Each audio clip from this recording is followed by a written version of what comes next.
NBA All-Star Game came and went. No WNBA Players Union strike was present. And now this morning we get this word of Breanna Stewart going to play overseas. Well, that's kind of interesting. Now, she's a key member, a vice president, part of the Players Union Committee, and she's going to take another job. Hold up. Drop everything you're doing. If you were waiting for a giant red flag, the WNBA labor talks are spiraling into chaos. Well, here it is. And get this, the alarm didn't sound off through some official statement. It wasn't leaked by an industry insider on social media. Adam Silver, the NBA commissioner, didn't say a word about it either. Nope, this bombshell came straight from an airport terminal. Breanna Stewart, the vice president of the WNBA Players Association, the star leading the New York Liberty, a back-to-back MVP winner, and one of the biggest, most respected names in women's basketball, just pulled a move that screams desperation. We've got confirmed intel that Stewie has locked in a deal to suit up for Fenerbahce over in Turkey starting this April. Now, if you're just casually following women's hoops, you might shrug and say, big deal. Female basketball stars head overseas for paychecks constantly. That's how the game works. But listen, you've got to pay attention to the timing here, people. The real story is always buried in the fine print.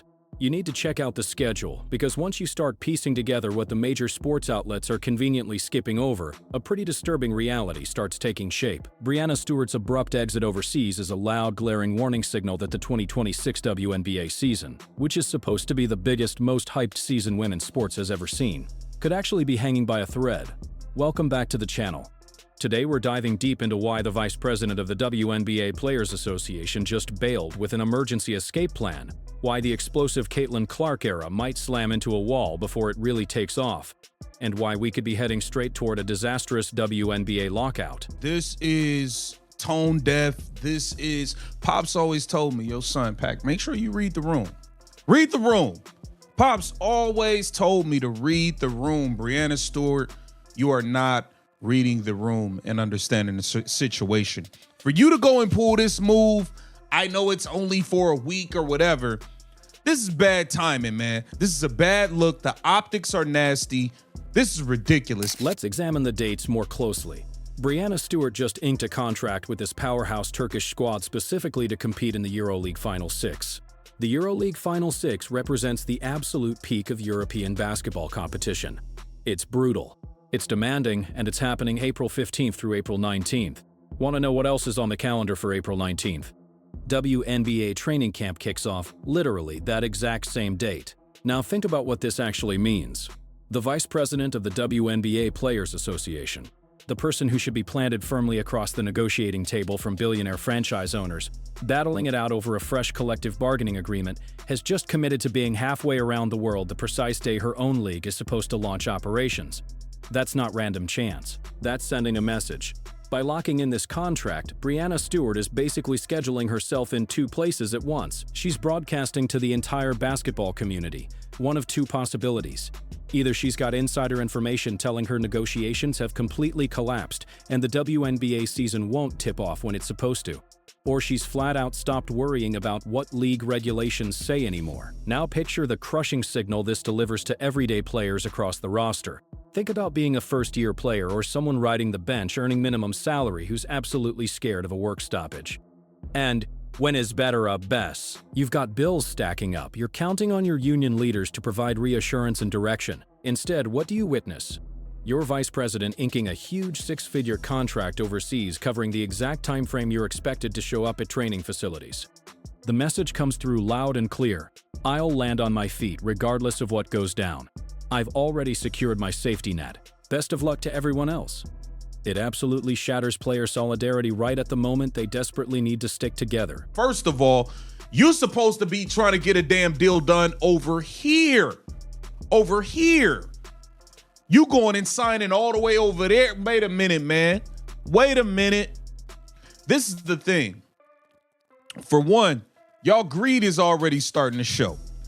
Actual WNBA players are calling you guys, some of you WNBPA board members, greedy. They're calling you greedy. The players in which you are representing, okay? The EuroLeague competition will conclude prior to the start of the season. All right. Per FIBA, the EuroLeague Women Final Six will be hosted in Spain from April 15th through the 19th, 2026.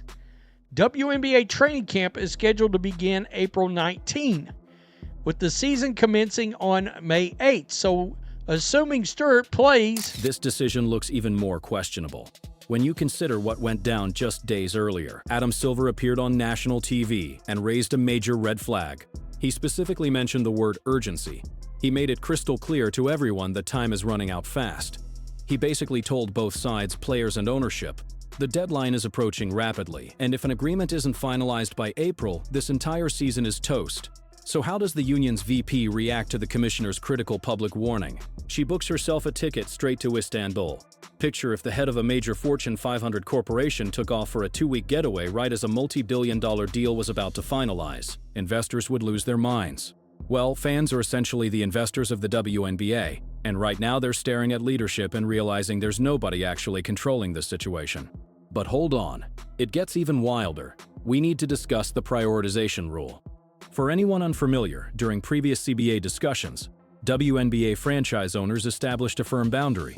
They implemented the prioritization rule, which clearly demands that players must put the WNBA ahead of their international commitments. If you miss WNBA camp because you're still competing overseas in Europe, you're automatically disqualified from participating in the WNBA season.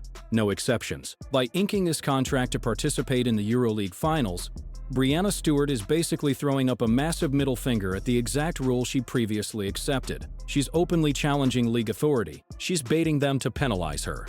She's pushing them to suspend one of their marquee superstars. But even more significantly, she's confirming ownership's biggest nightmare, that international paychecks remain more appealing and more dependable than what the WNBA offers.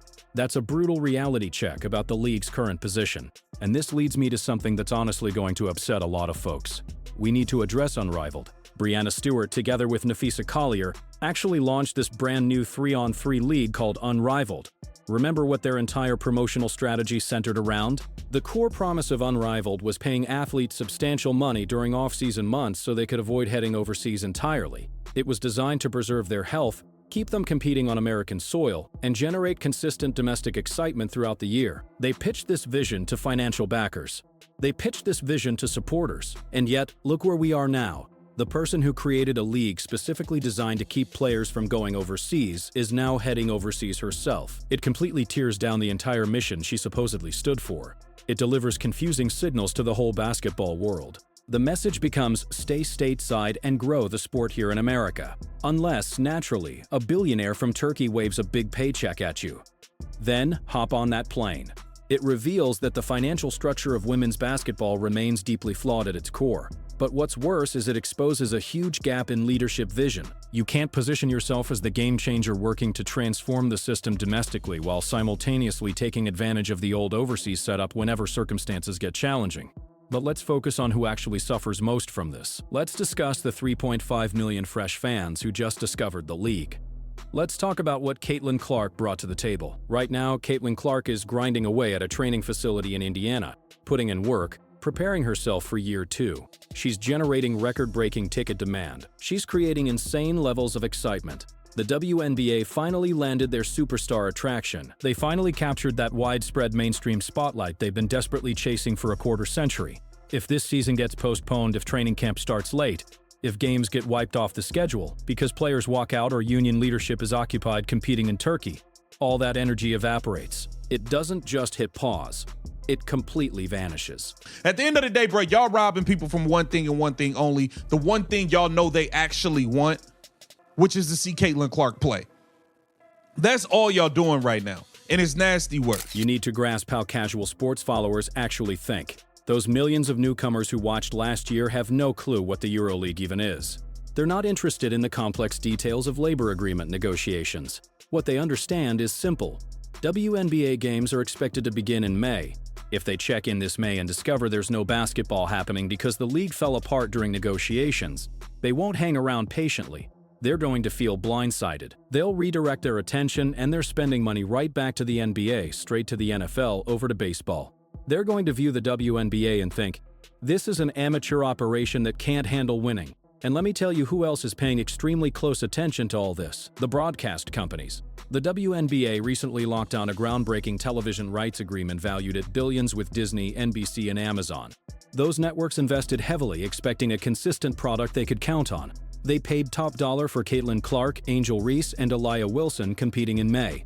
If the WNBA hands them a work stoppage instead, those media partners hold the authority to back out completely or force renegotiations.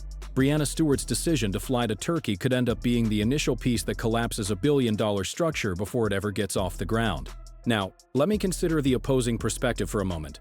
There's a chance this is actually a strategic power move. Perhaps Stewart and the Players Association are engaging in an extreme version of brinkmanship. Maybe she's attempting to demonstrate to ownership that elite superstars aren't as dependent on the WNBA as the league is dependent on them. She's flexing influence. She's attempting to pressure ownership into surrendering to union demands by declaring, "Meet our revenue-sharing expectations, or I'll remain in Europe, and you can attempt filling arenas without your MVP." But that's an incredibly risky strategy to execute. Adam Silver and the NBA ownership group supporting the WNBA don't react favorably to intimidation tactics. They operate based on financial reasoning. And financial reasoning says the WNBA absolutely must launch on schedule to take advantage of this unprecedented surge in popularity.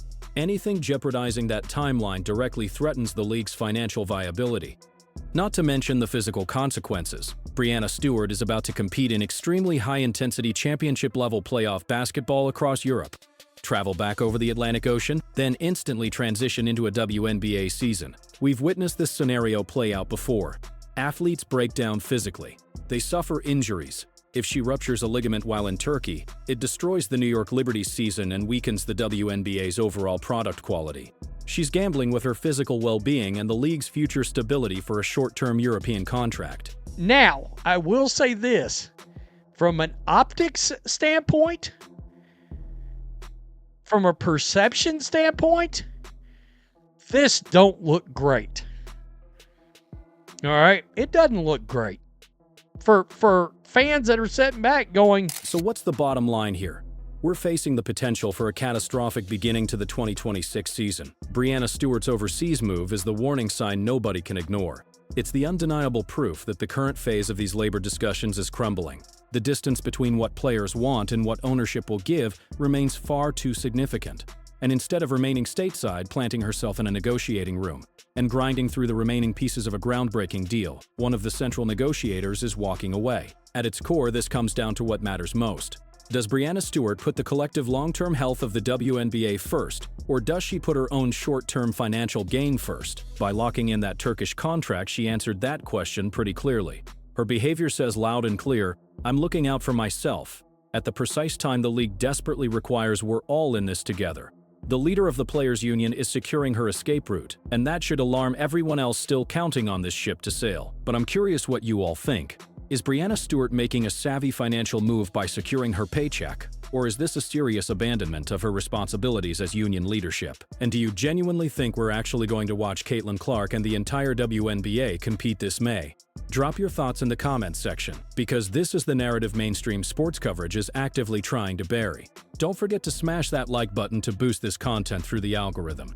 Hit subscribe if you're just joining us, and turn on those notifications because we'll be covering every development in this CBA mess as it unfolds.